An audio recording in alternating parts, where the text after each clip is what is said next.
Okay जी। अच्छा जी, कल वाले टॉपिक को थोड़ा सा रीकैप कर लेते हैं। कल हमने टॉपिक स्टार्ट किया था related with the radio activity. So radio activity process आपके पास क्या है जी? The process in which the elements whose atomic number is greater than 83, they will emit radiation by nature in order to become stable. तीन तरह की radiation थे। So number one is the alpha particles, number two is the beta particles and number three is the gamma rays. The nature of the alpha particle is that alpha particles are helium nucleus. They contain positive charge. Beta particle, the nature of the beta particle is they are electrons and contain the negative charge, and gamma rays are electromagnetic waves which have very high frequency. All these type of radiation will emit from the nucleus. Then we have discussed the simple nuclear model for the atom. So the nuclear model describes that the electron will revolve around the nucleus, and then the center, the core part of the atom is the nucleus, which contain positive charge as well as neutral particles. Neutral particles are neutrons, and the positive charge are proton. Proton is called as the charge number as well. तो आपके पास जो charge आता है किसी भी atom के ऊपर, वो उसके प्रोटॉन नंबर की वजह से होगा. Then the next one is related with the nucleon number. Nucleon number is the sum of proton and sum of neutrons. उसके बाद हम लोगों ने इसकी नोटेशन की थी. नोटेशन थी कैपिटल एक्स किसी भी एलिमेंट को रिप्रेजेंट कर रहा है, then Z will be the proton number and capital A will be the mass number. और अगर आपने नंबर ऑफ न्यूट्रॉन कैलकुलेट करने हैं, देन A माइनस Z हम फार्मूला इस्तेमाल करेंगे. उसके बाद हम लोगों ने ये भी इक्वेशन इसकी किए थे. उन इक्वेशन में व्हाट वी हैव ऑब्जर्व के न्यूक्लियर नंबर और चार्ज आपका हमेशा एक न्यूक्लियर प्रोसेस में कंजर्व रहेगा. कल हमने 3-4 इसके क्वेश्चन किए थे. अल्फा डिके किया था, बीटा डिके किया था, हाइब्रिड क्वेश्चन किए थे. अच्छा, उसके बाद फिर हम लोगों ने डेफिनेशन की थी आइसोटोप्स की. एक लास्ट इक्वेशन हम लोगों ने कल डिस्कस की थी. आइसोटोप कैसे बनता है किसी ऑब्जेक्ट का, किसी रेडियो एक्टिव एलिमेंट का. What are the process after which we will get the isotope. क्या आखिरी स्टेप मैंने किए थे कि जिससे हमें पता चल रहा था कि अगर ये चीज़ें एमिट हो आपके पास तो वो आइसोटोप बनेगा. Can anyone recall? कोई मुझे बताएगा? Emitting 2 beta and 1 alpha. Well done, बिल्कुल ठीक है जी. जब आपके पास from any radioactive element if 1 alpha particle and 2 beta particle will emit, तो उसका प्रोटॉन नंबर सेम रहेगा. और ये चीज़ आपके पास आइसोटोप्स में आती है that the elements of the same atom which have same number of protons but different number of neutrons. तो वो आपके पास उसका बन जाता है जी आइसोटोप. यहाँ तक कल हम लोगों ने किया था. और second thing which we did yesterday is related with the beta decay. Beta decay में आपके पास दो चीज़ें आती थी. बीटा डिके में कौन कौन सी दो चीज़ें थी आपके पास? एक बीटा पॉजिटिव था और एक बीटा नेगेटिव. अच्छा बेटे, अब ये बीटा पॉजिटिव और बीटा नेगेटिव क्या चीज़ है? अगर आप इसमें सिलेबस के लर्निंग ऑब्जेक्टिव्स में आए तो यहाँ पे आपके पास लिखा हुआ है जी. अभी ये वाला लर्निंग ऑब्जेक्टिव आज मैं करवाऊंगा, ये नहीं अभी किया. This one we have done. Nuclear number, isotope की डेफिनेशन कर ली. This we have done. Nuclear number conserve, composition, mass and charge of alpha we have done. Beta, gamma ये कर लिया था. ओके, आपके पास अब दो चीज़ें आती हैं जी. Number one is the particle and number two is the antiparticle. Highlighter. अच्छा बेटे, एंटी पार्टिकल बेसिकली क्या आपके पास आता है? And anti particle is have same mass but opposite charge to the corresponding particle. आपके पास बीटा प्लस था और बीटा माइनस, दोनों में सिमिलैरिटी क्या है? बीटा प्लस और बीटा माइनस, इनका मैथ सेम है। और इसका मैथ आपके पास पेपर के स्टार्ट में गिवन होता है, और इसका मैथ किसके बराबर होता है जी? 9.1 into 10⁻−31, 9.1 mass of electron into 10⁻−31 kg। लेकिन अब डिफरेंस किस में आता है आपके पास? डिफरेंस किस चीज़ में आ जाएगा आपके पास? डिफरेंस आ जाएगा आपके पास उसके चार्ज में। बीटा के जो बीटा प्लस है उसके ऊपर प्लस 9.1 इंटू 10⁻−31 है, और बीटा नेगेटिव जोन से है उसके ऊपर जो आपके पास चार्ज होगा दैट इज -9.1 इंटू 10⁻−31। तो ये दोनों एक दूसरे के पार्टिकल और एंटी पार्टिकल है। सो बीटा नेगेटिव का एंटी पार्टिकल बीटा प्लस है, और बीटा पॉजिटिव का एंटी पार्टिकल बीटा नेगेटिव है। अच्छा, अगर ये दोनों पार्टिकल आपस में कंबाइन करते हैं, व्हाट डू यू थिंक क्या बनेगा? Any idea, any guess? जब बीटा पॉजिटिव और बीटा नेगेटिव मिल जाएंगे, what we will get? Matter and antimatter जब मिलेंगे तो क्या बनेगा? Who is going to answer this question? Sir delete हो जाएगा। डिलीट होके क्या चीज है? क्या वो डिलीट तो होगा, एक दूसरे के इफेक्ट को कैंसिल आउट करेंगे, but then in which form they will convert? Certainly there will be some form. Let's see क्या आंसर आता है जी। जब मैटर और एंटी मैटर बनते हैं, जब ये यूनिवर्स नहीं थी हमारे पास, व्हाट वाज ऑल अबाउट? क्या चीज थी? सोचो अब दोबारा। यूनिवर्स तो हमारी बन गई, मैटर तो बन गया, लेकिन एक सिंगुलैरिटी। ओके, थोड़ा बेहतर चाहिए मुझे आंसर। मैटर और एंटी मैटर। अच्छा, मैं एक डायग्राम दिखाता हूँ, फिर ज़रा उस डायग्राम के रेफरेंस से ज़रा मुझे बताइएगा। Diagram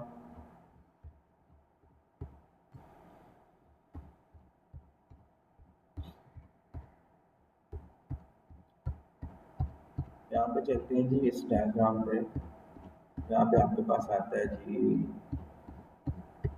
matter and anti matter.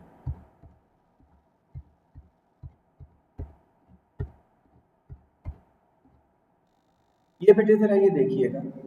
Now this is right in front of you. ये डायग्राम आपके सामने है। सो जब आपके पास इलेक्ट्रॉन एंड पॉजिट्रॉन जब दोनों मीट कर रहे हैं, सो व्हाट वी गॉट?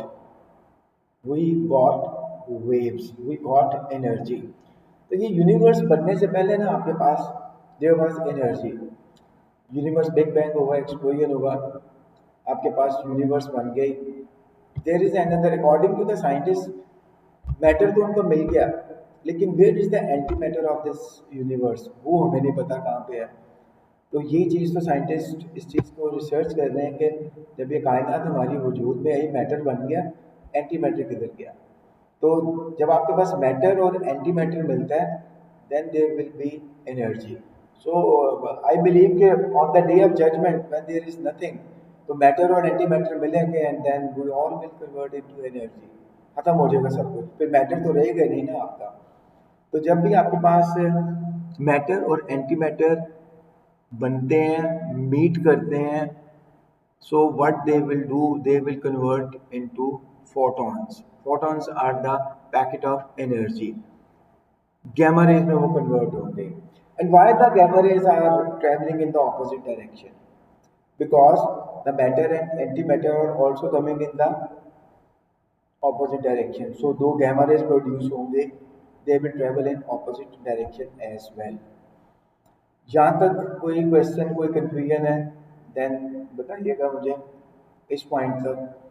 अच्छा जी, आपकी जो असेसमेंट आ रही है, आई 100% श्योर जी बेटे, बिल्कुल रिकॉर्डिंग कर रहा हूँ, बिल्कुल कर रहा हूँ जी रिकॉर्डिंग।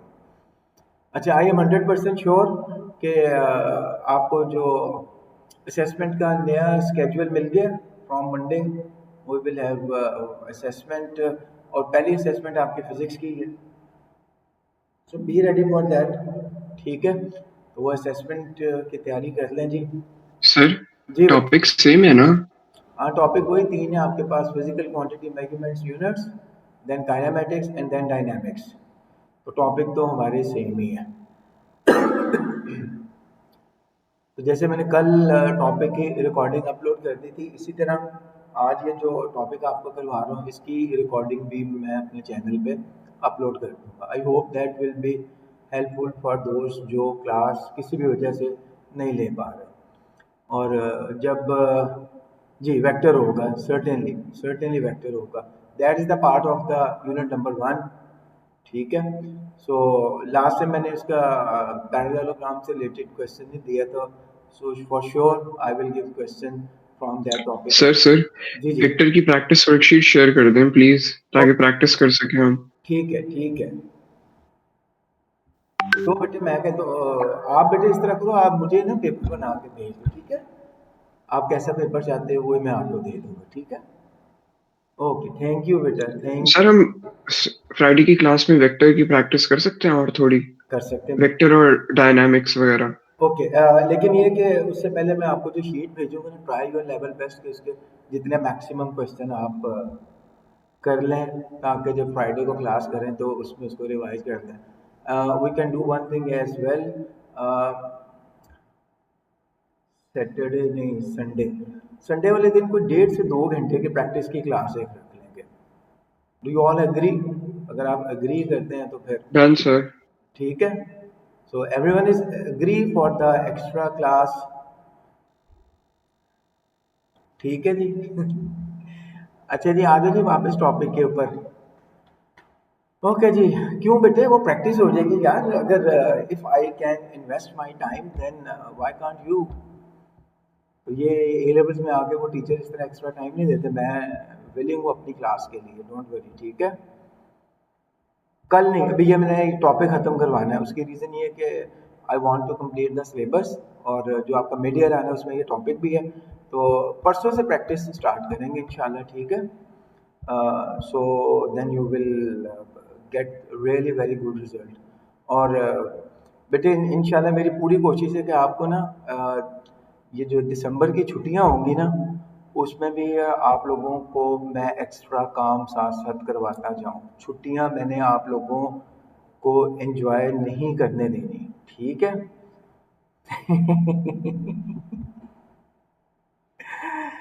ओके। अब बेटे वो पंजाबी में कहते हैं ना कि जितना गुड़ डालोगे, नहीं जितना गुड़ पाओगे उतना मीठा होगा। तो बेटे काम करने में क्या है, आप साथ साथ ठीक है छुट्टियां हैं आपको, बट छुट्टियों का ये मतलब नहीं है कि आप बिल्कुल ही पढ़ाई छोड़ दें। That is the best time, that is the best time to overcome your weakness, ठीक है। तो घंटे के 1.5 1.5 घंटे की क्लास रखेंगे, पास पेपर प्रैक्टिस करेंगे, अल्लाह अल्लाह है। उसमें कोई नया टॉपिक नहीं करवाऊँगा, ठीक है? उसमें यही आपके पास पेपर की प्रैक्टिस ही करवाऊँगा। So be ready for the work in the December exams as well, after December exams आपके जो होंगे। ओके जी, अब हम वापस आते हैं जी। सो व्हेनेवर वी जी बेटे बोलिएगा। मिड्स की डेट क्या है? यार आई थिंक 6 या 7 से स्टार्ट होंगे, या हो सकता है उससे पहले हो जाए, क्योंकि अभी कुछ पता नहीं है स्कूल का कि कब आपके पास स्कूल गवर्नमेंट बंद कर दे कब ना करे। सो लेट्स सी, जो डेट आएगी वो आपको भी फिर पता चल जाएगी और मुझे भी पता चल जाएगी। Probably it will be earlier, probably it will be earlier, क्योंकि गवर्नमेंट में आपको पता है लास्ट वीक में जब आता है स्मोक की वजह से वो फिर स्कूल जल्दी बंद करने का नोटिफिकेशन दे देते हैं। So probably it will be right in the beginning of the December, ठीक है। So now we have almost half month left. So a lot of practice is required. Paper आसान नहीं होगा उन बच्चों के लिए जो प्रैक्टिस नहीं करते, उनके लिए आसान होगा जो प्रैक्टिस करते जा रहे हैं साथ साथ। तो ईयरली पेपर्स आपने परचेज कर लें जी। अब ईयरली पेपर्स पे हमने स्विच करना है। Okay, back to the topic. Okay, so यहाँ पे आपके पास electron and positron. So one of them, if this is the particle, so ये उसका एंटी पार्टिकल होगा जी। So if this is matter, this will be its. अच्छा, अगर किसी ने कोई मैसेज किया होगा ना तो एंटी मैटर, क्योंकि अब मैंने ये स्क्रीन लॉन्च की ना वो दूसरी खोल ली, तो अभी मैं मैसेज नहीं पढ़ पाऊंगा। So next learning objective. अच्छा बेटे, अब मुझे एक आगे आपके पास आ रहा है जी कि learning objective number 9, state that electron antineutrino are produce during beta decay. अच्छा, जब आपके पास बीटा नेगेटिव डिके होगा ना, तो आपके पास बेटे एंटी न्यूट्रिनो प्रोड्यूस होंगे। इसका साइन ये वी को थोड़ा सा अगर आप टेढ़ा कर दें, और जब भी आपके पास बीटा पॉजिटिव डिके होगा then we will produce neutrino. These are the particle जो हमने ओ लेवल्स में नहीं किए थे, और यहाँ पे हमारे पास ये दो पार्टिकल हैं जो बीटा डिके के साथ आने ही आने हैं। कल मैंने आपको बड़ी सिंप्लीफाइड फॉर्म में इक्वेशन करवाई थी, ठीक है। अब जब आपके पास पेपर में इक्वेशन आएगी तो उसमें आपने whenever there is a beta negative emission, उसके साथ आपके हमेशा एंटी न्यूट्रिनो पार्टिकल एमिट होगा, और जब आपके पास बीटा पॉजिटिव डिके होगा उसके साथ आपके पास न्यूट्रिनो एमिट होगा। अब इसकी इक्वेशन भी देखते हैं। अच्छा, न्यूट्रिनो और anti neutrino, what is the similarity between them? क्या इनमें सिमिलैरिटी है और क्या इनमें डिफरेंस है, कौन बताएगा? सर दोनों इलेक्ट्रॉन्स हैं।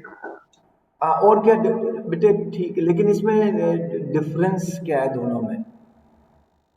एक पॉजिटिव एक नेगेटिव।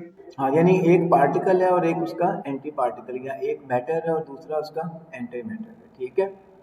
उनका सेम मैस होगा, डिफरेंट चार्ज, बिल्कुल ठीक है, बिल्कुल ठीक है जी।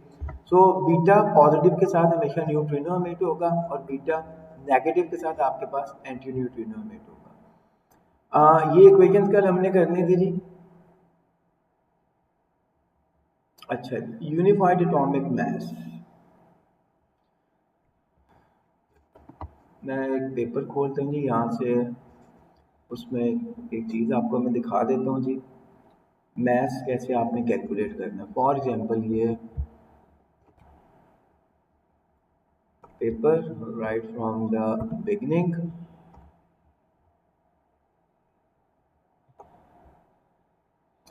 अच्छा बच्चे, अब कुछ कैलकुलेशन वाले पार्ट पे आते हैं जी। Use the unified atomic mass as a unit of mass. आपके पास ये यहाँ पे लिखा हुआ जी यूरेनियम 238। इसके ऊपर बेटे चार्ज कितना है यूरेनियम 238 पे? What is the charge number? मुझे वापस स्क्रीन पे जाना पड़ेगा कमेंट पढ़ने के लिए। चार्ज नंबर कितना है जी यूरेनियम 92 238 में? What is the charge number? Proton number कितना है इसका? 92। 92। अच्छा, इसका चार्ज कैलकुलेट कैसे करना है? देखो, जब आपके पास चार्ज कैलकुलेशन के लिए आएगा ना, सो इसका चार्ज बेसिकली 92 ई है। E is the elementary charge. अगर आपने इसका चार्ज कैलकुलेट करना है ना, what is the charge on uranium 92 238, आप यहाँ पे जाएंगे जी, और यहाँ पे देखिए कहीं पे आपको नजर आ रहा है elementary charge. Is it fit in anywhere there? क्या वैल्यू है एलिमेंट्री चार्ज की? अगर आप 1.60 into 10 raise into power minus 19, तो जब आपने चार्ज कैलकुलेट करना है, so what you will do, आप बेटे जो भी आपके पास प्रोटॉन नंबर होगा आप उसको मल्टीप्लाई कर दोगे एलिमेंट्री चार्ज से। 1. सर ये वो Q इक्वल्स टू एनी वाली चीज है। जी बिल्कुल ठीक है, well done, excellent. 92 1.6 into 10 raised power minus 19, ये बेसिकली फार्मूला आपका Q that is equal to N into E, N are the number number of of particles. Electrons into charge जी, charge in number one of electron. Particles भी आप कह सकते हो। सो बेटे इस तरह आप चार्ज कैलकुलेट करोगे, ये चीज़ लिख लो please, how to calculate the total charge. So total charge calculate करने के लिए आप उसका देखोगे प्रोटॉन नंबर, उसको फिर आप जाओगे जो आपके पास डाटा शीट गिवन है, वहाँ पे आपके पास गिवन होगा एलिमेंट्री चार्ज। सो एलिमेंट्री चार्ज की वैल्यू जैसे जैसे प्रैक्टिस करते जाओगे वैसे भी आपको याद हो जाएगी। So it is 1.6 into 10 raise power minus 19 coulomb. तो टोटल चार्ज फिर आपके पास आ जाएगा इसका 92 multiply by 1.6 into 10 power minus 19, 1.47 into 10 raise power minus 17। तो टोटल चार्ज आपके पास कितना आ जाएगा जी? 1.47 इंटू 10 रेज़ पावर माइनस 17। ये तो आपके पास आ गया जी चार्ज मेजर करने के लिए। Any question in this regard कि आपने इसका टोटल चार्ज कैसे कैलकुलेट करना है? किसी को कोई कंफ्यूजन, कोई problem, then let me know. कोई क्वेश्चन इससे रिलेटेड, चार्ज कैलकुलेशन से रिलेटेड? Everyone is clear? कोई क्वेश्चन नहीं है? Okay, well done, good, keep it up. अच्छा, अब हमने इसका करना है जी यूनिफाइड एटॉमिक मास। मास मैंने इसका टोटल कैलकुलेट करना है। What is the mass number for the uranium? इसका मास नंबर कितना गिवन है? 238। 238। Okay, this is the mass number which is given. अब आपने बेटे इसका टोटल मास जब कैलकुलेट करना है ना, again we will switch toggle towards the screen जो आपके पास ये डाटा गिवन है। यूनिफाइड एटॉमिक मास कहाँ पे लिखा हुआ जी? उसकी क्या वैल्यू है? कौन यहाँ से पढ़ के मुझे बताएगा? What is the unified atomic? 1.66 into 10 raised to power minus 27। 1.66। अच्छा बेटे, इसमें ना सम टाइम स्टूडेंट बेसिकली काम क्या करते हैं, वो वैल्यू अगर जुबानी इसको याद कर लेते हैं ना। अच्छा, पर इसमें बहुत थोड़ा सा डिफरेंस है। मास ऑफ प्रोटॉन होता है 1.67 और यूनिफाइड एटॉमिक मास होता है 1.66। तो जब यूनिफाइड एटॉमिक मास आएगा then you will use this value. If you will write down 1.67 then your answer will be incorrect. तो यूनिफाइड एटॉमिक मास उसका कितना था आपके पास? 238। सो उसको कन्वर्ट कर लेते हैं जी, 238 into 1.66 into 10 power minus 27 kg। Sir ये हम मल्टीप्लाई क्यों कर रहे हैं? बेटे ये आपके पास देखो ना, ये किस चीज़ की वैल्यू आ रही है? 1U।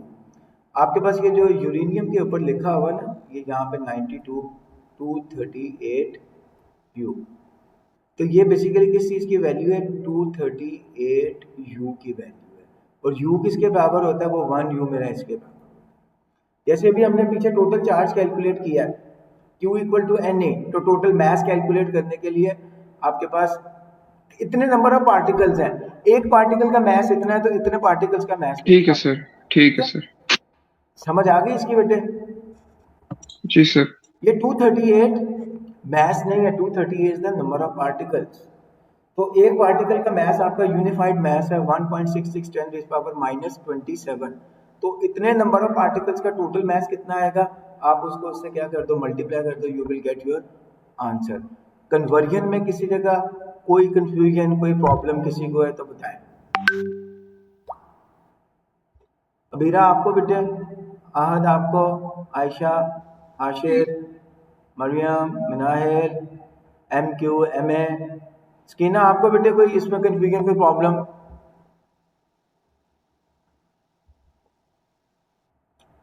Okay, Sakina waiting for your reply. Madam, are you with me in the class? Hello Sakina, are you there? Madam, okay, ठीक है। सलमान आपको बेटे कोई कंफ्यूजन, कोई प्रॉब्लम? सीरत आपको? सर जी बेटे। सर यूनिफाइड एटॉमिक मास दोबारा समझा दें। जी बेटे, यूनिफाइड एटॉमिक मास एक यूनिट का मास है, एक पार्टिकल का मास है आपके पास। आपके पास एक और एग्जांपल इसकी देखते हैं जी। वापस चलता हूँ जी उस पेज के ऊपर। देखो, आप इसकी बात करते हैं जी थोरियम, या आप अल्फा पार्टिकल की बात करते हो, किसी एक की कर लो। इसका बेटे नंबर ऑफ पार्टिकल इसमें कितने हैं? मास नंबर इसका कितना है? 234। This is mass number, this is not the mass. जब भी मैं टर्म यूज करता हूँ, मैं क्या टर्म यूज करता हूँ? Mass number. तो बेटे एक पार्टिकल का मास आपके पास है 1.66 इंटू 10 पावर माइनस 27 kg। तो मेरे पास टोटल पार्टिकल कितने हैं? What is the mass number? 234। तो इसका बेटे टोटल मास मैं कैसे कैलकुलेट करूंगा? इसको मैं फंडामेंटल पार्टिकल के मास से क्या कर दूंगा? मल्टीप्लाई कर दूंगा। तो 234 is not the mass of the particle. Similarly 238 is not the mass. इसी तरह अल्फा का आपके पास जो 4 है वो उसका मास नंबर है। तो बेटे मैंने उसको केजी में कन्वर्ट करना है ना। अब एक पार्टिकल का मास होगा तो उसको मैं उससे मल्टीप्लाई करूंगा यूनिफाइड मास से, then I will get the total mass of that particular element. यहाँ तक कोई कंफ्यूजन, कोई प्रॉब्लम अब आपको बचे? नो सर, समझ आ गई। ओके अच्छा जी, अब हम बात करते हैं जी इसका जो फर्स्ट पोर्शन आते हैं जी। सबसे पहले ये ओ लेवल्स में भी आपने किया था जी। Infer from the result of the alpha scattering experiment the existence and the small size of the nucleus. Anyone have idea of the Giger-Marsden experiment? किसी के माइंड में कुछ पॉइंट्स हैं उसके अल्फा स्कैटरिंग एक्सपेरिमेंट के? तो यहाँ पे सर काउंट रेट वगैरह? नहीं, काउंट रेट नहीं, काउंट रेट की तो बात ही नहीं कर रहे। अल्फा क्लाउड चेम्बर वाले वो ट्रैक्स? दैट इज द क्या कहते हैं उसको, detection of the radioactivity. No, किसी को कोई आइडिया अल्फा स्कैटरिंग एक्सपेरिमेंट क्या था इन ओ लेवल्स? क्या होता था अल्फा स्कैटरिंग एक्सपेरिमेंट? गोल्ड ओ सर वो गोल्ड फॉइल वाला याद आ गया। बिल्कुल ठीक है वो जी। एक तो स्ट्रेट चले जाते हैं तो फिर slightly Majority of the deflect alpha होते हैं। particle will go straight। बिल्कुल ठीक है जी। यहाँ पे आप आ जाए जी इसके, ये मैंने वो एक्सपेरिमेंट कहाँ पे किया? राइट इन द बिगनिंग ये।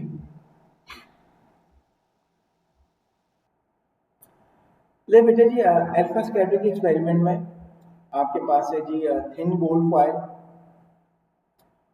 आपके पास है जी मूवेबल डिटेक्टर। ये डिटेक्टर आपका मूव कर सकता है टर्न टेबल पे अराउंड 360 डिग्री, किसी भी साइड पे आप जा सकते हो। Okay, what they have done, उन्होंने अल्फा पार्टिकल की बम्बार्डमेंट की गोल्ड फॉइल के ऊपर और डिटेक्टर को उन्होंने डिफरेंट प्लेसेस के ऊपर रखा।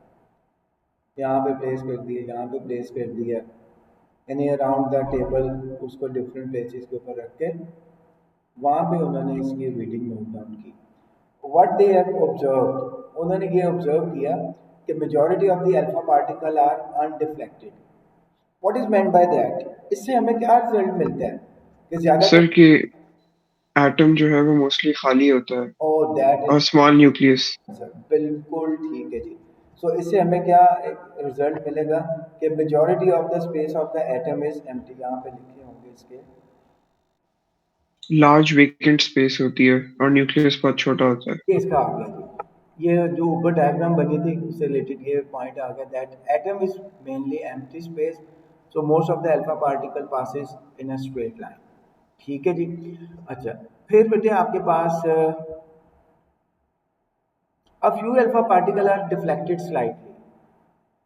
इनमें से कुछ अल्फा पार्टिकल आए और वो डिफ्लेक्ट कर गए। Sir alpha particles positively charged होते हैं और न्यूक्लियस भी पॉजिटिवली चार्ज्ड होता है, तो अच्छा, वो इससे हमें फोर्स ना of basically repulsion. Alpha particle का चार्ज तो हमें ऑलरेडी पता था कि अल्फा के ऊपर पॉजिटिव चार्ज है। When there is a nucleus के बेंडिंग, चार्ज का पता चलता है। यहाँ से हमें फिर ये पता चला कि जो न्यूक्लियस है उस पर भी पॉजिटिव चार्ज है और majority of the mass of the atom is concentrated inside the nucleus। तो इसके ये दो तीन रिजल्ट हैं जो हमें इस गीगर मैडस्टन या अल्फा स्कैटरिंग एक्सपेरिमेंट से पता चलते हैं कि ज़्यादातर अल्फा पार्टिकल स्ट्रेट चले गए। स्ट्रेट क्यों चले गए? क्योंकि majority of the space of the atom is vacant. फिर कुछ अल्फा पार्टिकल आपके डिफ्लेक्ट कर गए and only the few particle will bounce back head on collision, तो वो वापस चले जाएंगे। ये चीज़ हमारे से रिलेटेड नहीं है। ठीक है, अब हम इसके रिजल्ट्स को डिस्कस कर लेते हैं जी। All the positively charge particle and most of the mass of the atom is concentrated. ये इसका हमें सर रिजल्ट मिला जी। सर अगर अल्फा पार्टिकल पेपर से स्टॉप हो जाता है तो वो गोल्ड फॉइल से कैसे पास करता है? Well done, very good question. Can anyone tell this answer? बहुत अच्छा क्वेश्चन किया। सर पेपर की थिकनेस ज्यादा होती है, अल्फा तो पार्टिकल अल्फा उसको पार्टिकल जो पेनिट्रेट यहाँ नहीं पे कर यूज सकता। किया गया ना बेटे, वो बहुत माइक्रोन लेवल का यूज किया गया, इतना स्मॉल कि उसमें से अल्फा पार्टिकल और गोल्ड फॉइल से जब आप अल्फा पार्टिकल की इंटरेक्शन करते हैं तो 1 to 1 एटम की इंटरेक्शन बड़ी इजीली आप उसको स्टडी कर सकते हैं। तो ये जो गोल्ड फॉइल यूज किया गया है, it will be having a very very small thickness so that alpha particle उसमें से गुजर सके। बहुत अच्छा आपने क्वेश्चन किया, I love that question. So this is called the higher order question. ये जरूर पूछा करें। अच्छा जी, then so in the diagram above some particles are deflected और some alpha particle has also positive charge and nucleus। तो बेटे nucleus के ऊपर भी आपके पास कौन सा चार्ज है? Positive. What is the evidence? क्योंकि some of the alpha particle will deviate और सेम चार्जेस क्या करते हैं, एक दूसरे को रिपेल करते हैं। तो ये सिंपल आपके पास था जी अल्फा स्कैटरिंग एक्सपेरिमेंट, जो आपका लर्निंग ऑब्जेक्टिव था number 2। So that was the someone wants to join this call. कौन ज्वाइन करना चाह रहा है जी कॉल को? मोहम्मद अहमद एडमिट। अस्सलाम वालेकुम। Ayesha, can you do me the same favour which you have done yesterday? वो कर दीजिएगा बेटी, ठीक है? ओके जी। नेक्स्ट क्वेश्चन मेरे पास क्वेश्चन क्या है, लर्निंग ऑब्जेक्टिव। ओके, यहाँ तक बेटे इसका पहला पोर्शन हमने कर लिया जी, पार्टिकल फिजिक्स का, एटम्स, न्यूक्लियाई एंड रेडिएशन। किसी को यहाँ पे कोई कंफ्यूजन, कोई प्रॉब्लम, कोई क्वेश्चन इससे रिलेटेड करना चाह रहे हो तो बताएं। एक्सेप्ट दिस, ये भी जब मैं इस पे आते हैं, चलें जी। यहाँ पे बेटे इसने लिखा जी कि understand that alpha particle has discrete energies. Discrete, what is meant bye discrete?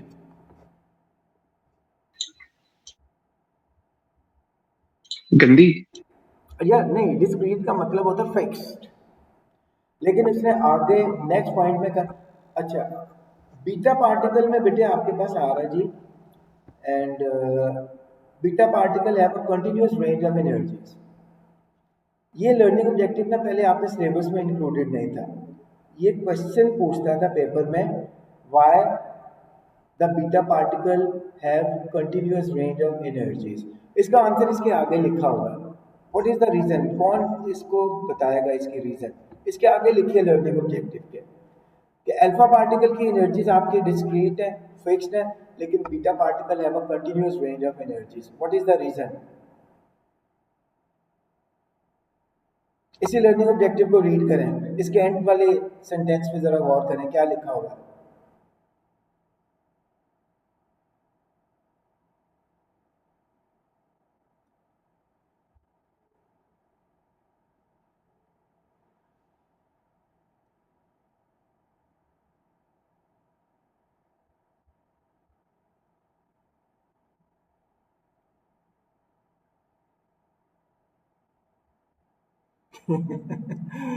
My idol. Okay, अच्छा बेटे, इसमें बीटा पार्टिकल के पास आपके पास फिक्स एनर्जी क्यों नहीं होगी? The simple reason which we have discussed earlier today, कि जब आपके पास बीटा पार्टिकल एमिट होते हैं तो उसमें बीटा नेगेटिव के साथ क्या चीज़ एमिट होती है? Anti neutrino. और बीटा पॉजिटिव के साथ आपके साथ क्या चीज़ एमिट होती है? न्यूट्रिनो। तो कुछ एनर्जीज वो न्यूट्रिनो और एंटी न्यूट्रिनो भी अपने साथ जो है कैरी ऑन कर लेते हैं। इसलिए बीटा पार्टिकल की आपके पास जो एनर्जी है वो कभी भी फिक्स नहीं होगी। सो ये क्वेश्चन आपका 1 नंबर का या मैक्सिमम 2 नंबर का पेपर में आता है, why the beta particle have continuous range of energies. तो इसका सिंपल आंसर होगा कि during beta decay the neutrino or antineutrino will be emitted, and one more reason, what do you think? और क्या रीजन हो सकती है? Kinetic energy. इनकी काइनेटिक एनर्जी भी तो होगी ना जब पार्टिकल एमिट करेगा। लेकिन ज़्यादातर मार्क्स की में यही इसकी एक्सप्लेनेशन लिखी हुई है कि जब बीटा डिके होगा तो उसके साथ न्यूट्रिनो या एंटी न्यूट्रिनो आपका एमिट होगा, इसलिए बीटा पार्टिकल की जो एनर्जीज हैं वो आपके पास होंगी continuous range as shown in the graph as well. तो ग्राफ ड्रॉ करने के लिए अभी तक तो नहीं आया इसका, लेकिन अगर आप इसकी शेप देख लें तो शेप में भी आपके पास एनर्जी इसकी वेरी कर रही है।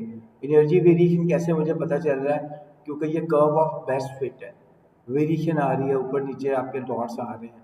सो अल्फा पार्टिकल की आपके पास जो एनर्जी होगी it will B discrete, it will B fix, क्योंकि ड्यूरिंग अल्फा पार्टिकल आपके पास कोई और पार्टिकल सब एटॉमिक पार्टिकल एमिट नहीं हो रहा, लेकिन ड्यूरिंग बीटा डिके आपके पास दो पार्टिकल एमिट होने ही होने हैं। बीटा नेगेटिव के लिए एंटी न्यूट्रिनो और बीटा पॉजिटिव के लिए आपके पास एमिट होगा न्यूट्रिनो। अच्छा, इसमें दो तीन चीज़ें और थी जो आपने वो नोट कर लेनी जी अपने, ये मैं स्क्रीनशॉट भेज देता हूँ जी इसकी। बेटे आपने मैथ्स याद रखना है अल्फ़ा का, बीटा पॉजिटिव का, बीटा नेगेटिव का, और इसकी स्पीड, ये जो यहाँ पे ये गिवन है, ये मैं स्क्रीनशॉट आपका शेयर कर देता हूँ ये भी ग्रुप के अंदर, क्योंकि ये आपको ना ये रिक्वायर्ड होगा इन पेपर, वहाँ पे ये आपको याद करना पड़ेगा, क्योंकि वो स्पीड भी वो पूछ लेते हैं, एमसीक्यूज में भी स्पीड पूछ सकता है या आपका उसमें भी पूछ सकता है, क्या नाम है, थ्योरी में भी, what is the speed of the alpha particle, what is the speed of beta particle, why the speed of alpha particle is less than the speed of light, what is the reason, 10.6 metre per second, क्यों उसकी speed कम है, या that is the massive particle, वो एक full fledge आपके पास एक nucleus है, तो ज़्यादा मैस होगा तो उसकी स्पीड यानी एक्सेलरेशन कम होगा, एक्सेलरेशन कम होगा तो उसकी स्पीड भी कम होगी। ओके जी, हाँ ये मैं भी शेयर कर दूंगा उसमें, ठीक है। लो बेटे जी, ये पहले वाला पोर्शन तो हमारा ये फुल फ्लेज खत्म हो गया। इस पहले पोर्शन में कोई क्वेश्चन आप पूछना चाह रहे हैं, कोई लर्निंग ऑब्जेक्टिव चाह रहे हैं जी कि मैं रिपीट कर दूँ तो मुझे बता दें, then we will move towards the final destination, फिर चलते हैं जिसको फाइनल पार्ट पे। Any question up till this point, any learning objective which you want कि मैं उसको दोबारा रीकैप कर दूं तो मुझे बता दें। यहाँ तक कोई कंफ्यूजन में क्वेश्चन, प्रोसीड करें जी आगे नेक्स्ट पार्ट पे, go ahead, no thumbs up right now, I want to see thumbs, oh wow, well done, ओहो वाह, ओहो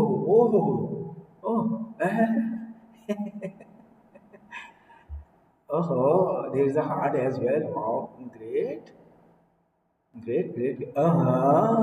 मोहम्मद अहमद 17-28 ठीक हो जाए बेटा, ओए वसी वैसी हो गया है। ओके जी, now we will move towards the लेकिन अब मैं स्क्रीन टॉगल करने लगा हूँ जी। अब बेटे आपके पास आ गए जी फंडामेंटल पार्टिकल्स। अच्छा, जैसे हमारे पास यूनिट्स थे ना, base unit and drive units, इसी तरह हमारे पास पार्टिकल्स होते हैं, fundamental particle and in the other words we can say drive particle. ठीक है, what do you think fundamental particle की क्या डेफिनेशन हो सकती है, एनी आइडिया?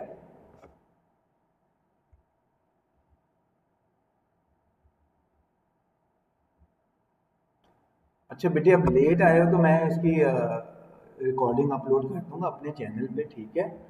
तो हम लोगों ने बेसिकली ये लास्ट टॉपिक स्टार्ट किया था। आप 17-28 हो अहमद? ओके, तो बेटे कल वाला टॉपिक हम कंटिन्यू रखा है, कल हमने स्टार्ट किया था ये रेडियो एक्टिविटी वाला, ठीक है।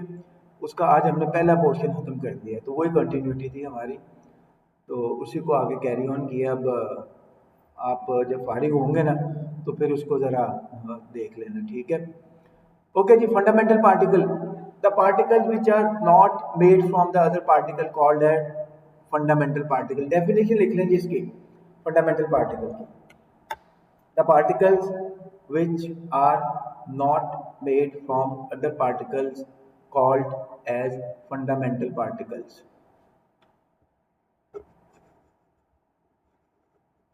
यहाँ पे चलते हैं जी बुक पे, और इसमें कोई ऐसी चीज़ थी जो आपके पेपर के पॉइंट ऑफ व्यू से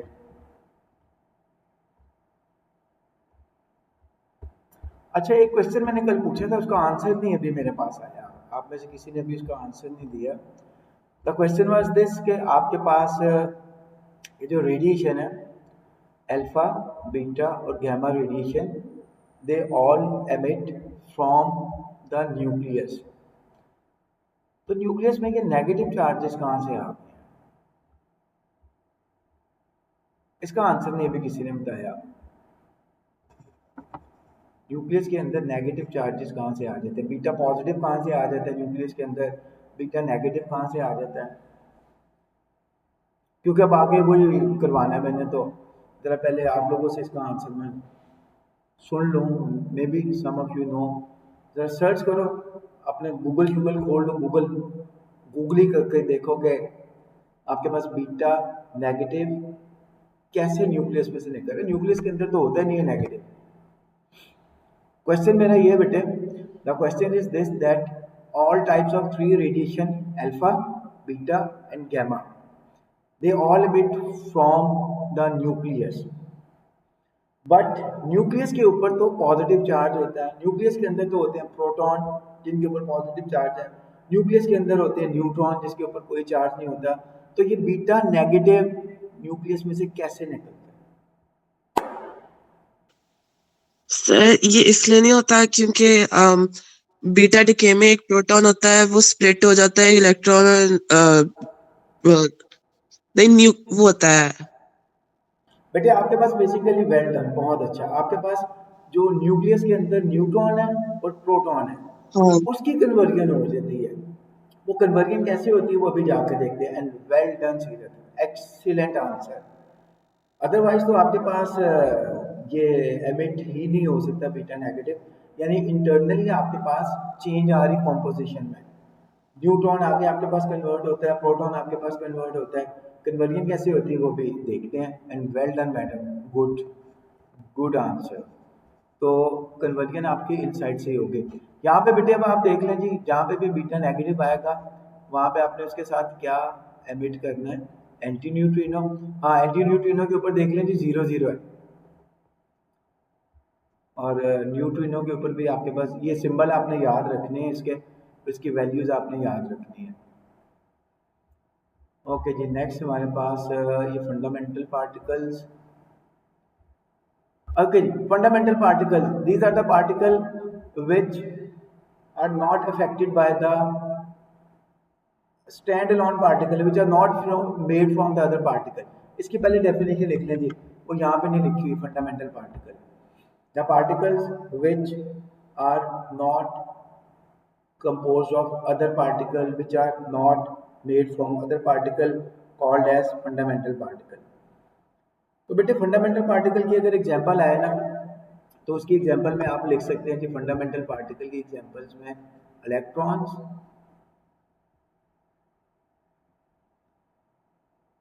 बीटा पॉजिटिव, बीटा नेगेटिव, ये वो पार्टिकल हैं आपके जो किसी और पार्टिकल से मिलके नहीं बनते, इसलिए इन पार्टिकल्स को हम कहते हैं फंडामेंटल पार्टिकल। जैसे आपके पास 5 ऐसे यूनिट्स हैं जो हमारे सिलेबस में हैं, लेंथ है, मैथ है, ये किसी और क्वांटिटी से मिलके नहीं बनते। लेकिन ऑन द अदर साइड आपके पास आ जाता है जी वेलोसिटी, आपके पास आ जाता है जी डेंसिटी। तो वो फंडामेंटल पार्टिकल बेसिकली आपके फिर आगे ड्राइव्ड क्वांटिटीज बनाने में इस्तेमाल होते हैं। तो पहला क्वेश्चन जिसका आता है जी, what is meant by fundamental particle? These are the particles which are not made from other particles called as fundamental particle.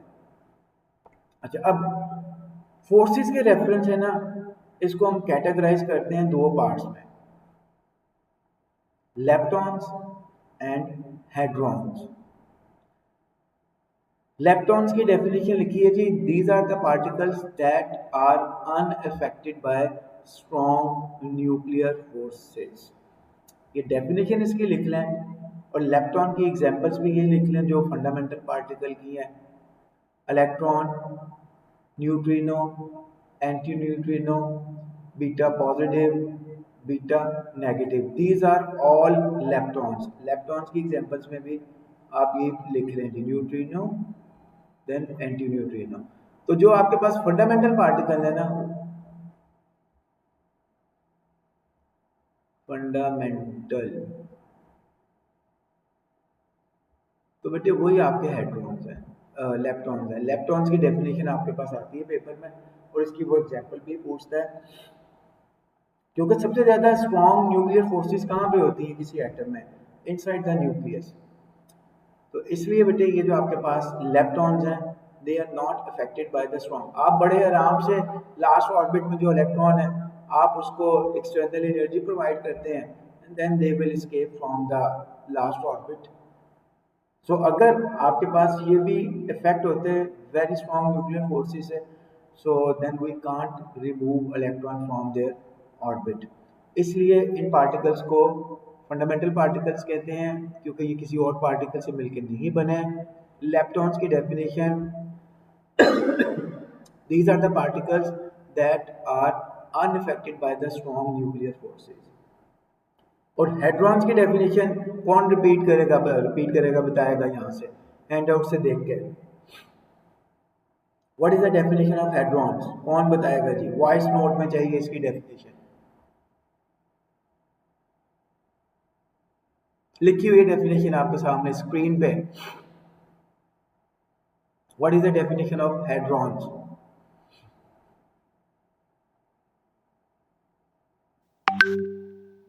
वसी बताएगा। चल वसी पुत्र, आपके नाम का पूरा निकला बेटा, आप मुझे Sir, hadrons such as protons and neutrons, these are all particles that are affected by the strong nuclear force. ठीक है। तो बेटे डेफिनेशन में आपने ना, डेफिनेशन में लिखना आपने these are the particles that are affected by the strong nuclear forces। ठीक है। अगर वो एग्जाम्पल पूछेगा तो फिर एग्जाम्पल में आप लिखोगे प्रोटॉन एंड न्यूट्रॉन्स। अच्छा, ये जो प्रोटॉन और न्यूट्रॉन है ये फंडामेंटल पार्टिकल नहीं है। What is meant by that? Seerat आप मुझे बताओगे, टर्म मैंने यूज की है proton and neutrons are not fundamental particle, what is meant by this?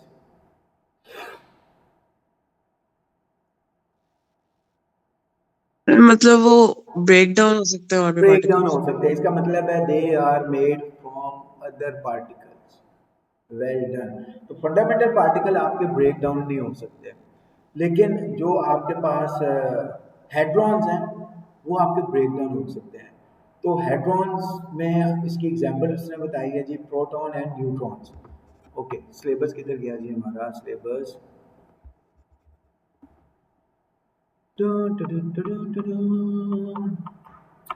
Okay जी। अब एक और आपको टेबल, ये टेबल ना आप लोग अब ड्रॉ कर लें।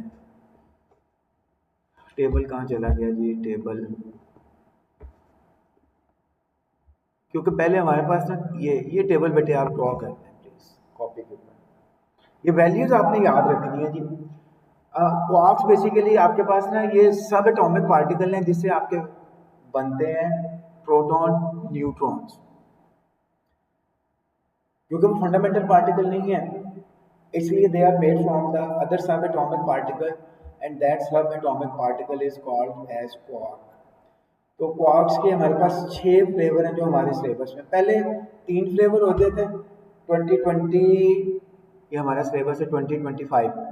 2023 से पहले ना सिलेबस में हमारे पास 3 फ्लेवर थे, एक कोका कोला, एक फैंटा, एक स्प्राइट। तो बेटे अब हमारे पास और भी फ्लेवर आ गए हैं, शैंडी कोला आ गया। तो ये बेसिकली हमारे पास ये क्वार्क्स के 6 फ्लेवर हैं और ये इनके सिंबल्स आपको याद होने चाहिए, इनकी आपको वैल्यूज याद होनी चाहिए, क्योंकि ये जब क्वेश्चन मैंने करवाने हैं इसके कन्वर्जन से रिलेटेड तो इनके सिंबल्स और वैल्यूज के बगैर आप इसको सॉल्व नहीं कर पाओगे। सो ये टेबल आप ड्रॉ कर लें जी क्वार्क्स कंपोजिशन का। अब क्वार्क है U, डाउन क्वार्क है आपके पास D, चार्म को C से रिप्रेजेंट करते हैं, स्ट्रेंज को एस से रिप्रेजेंट करते हैं, टॉप को टी से और बॉटम को बी से। इसमें देखें वैल्यूज जो होती है ना आपके पास, up, charm, U, C, T, बेटे इनकी वैल्यू सेम है, तो आप याद करने का तरीका यू सी टी, और down D S B, D S B, इन सब की वैल्यू है जी +2/3 ई, और इन सब की वैल्यू है -1/3 ई। अच्छा, जो इसका एंटी पार्टिकल होगा उसका मैथ तो सेम रहेगा, लेकिन चार्ज उसका ऑपोजिट रहेगा। यहाँ पे साइन प्लस था, यहाँ पे साइन आपका आ जाएगा माइनस, यहाँ पे साइन माइनस है, यहाँ पे साइन इसका आ जाएगा प्लस, और एंटी के ऊपर आप डैश रिप्रेजेंट करते हैं। तो ये टेबल आप बेटे जी ड्रॉ कर लें। इस टेबल को आज आप लोगों ने घोल के पी जाना है। What is meant by that, घोल के पीना? जी बिल्कुल याद करना है, याद करना है, इसके बगैर इसके क्वेश्चन सॉल्व नहीं हो पाएंगे। तो ये टेबल आप लोगों ने याद करने वाली चीज उधर ओहो, अच्छा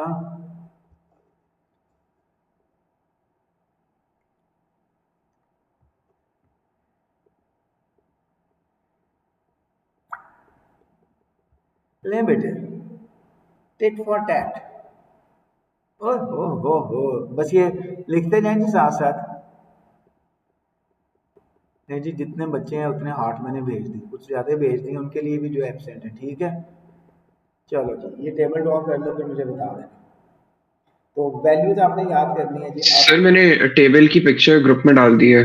ओए यार, मैं कहता हूँ छा गया। मैं ना एक काम करता हूँ, इस टेबल को ना यहाँ से इरेजर से इरेज कर देता हूँ, ताकि साफ सुथरा टेबल जो होता है ना बेटा। मैंने साफ सुथरा ही डाला है सर। है?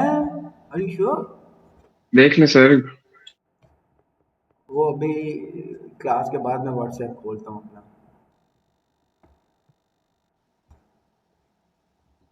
इसको मैं कर देता हूँ थोड़ा सा।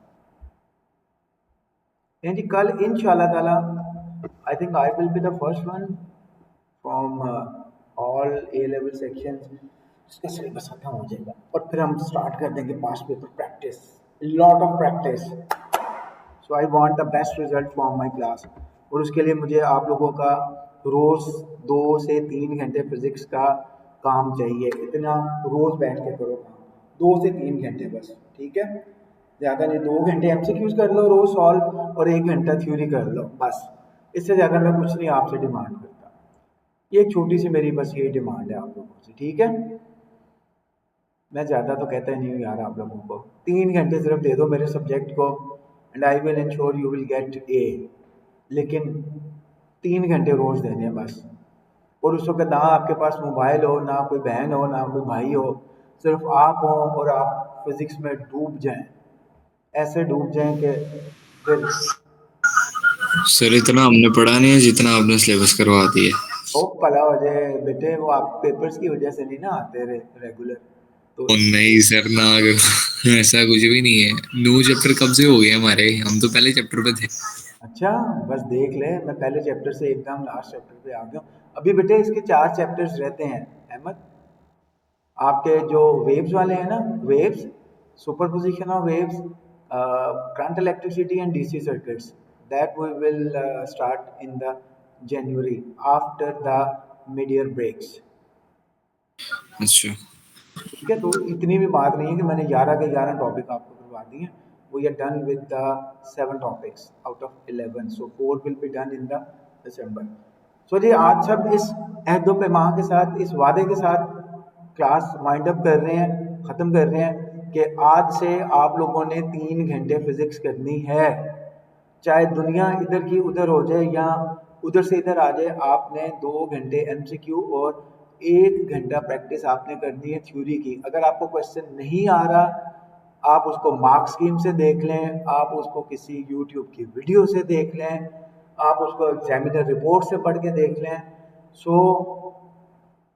अपनी कन्फ्यूजन ख़त्म करें और फिर जो चीज़ समझ नहीं आएगी वो जब मैं पास पेपर की प्रैक्टिस स्टार्ट करवाऊंगा कल से इंशाल्लाह, तो then we will discuss in detail as well. Any question up till this point?